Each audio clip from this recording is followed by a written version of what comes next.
Az évek jöttek, mentek. Elmaradtál emlékeimből lassan. Elfakult arcképed a szívemben.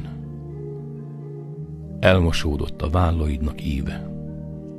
Elsuhant a hangod, és én nem mentem utánad az élet egyre mélyebb erdejében.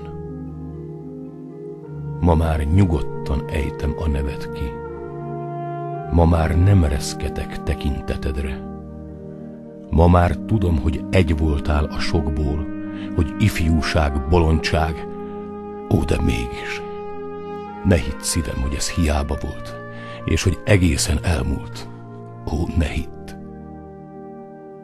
Mert benne élsz te minden félrecsúszott nyakkendőmben és elvétett szavamban, és minden eltévesztett köszönésben, és minden összetépett levelemben, és egész elhibázott életemben élsz, és uralkodol örökkön.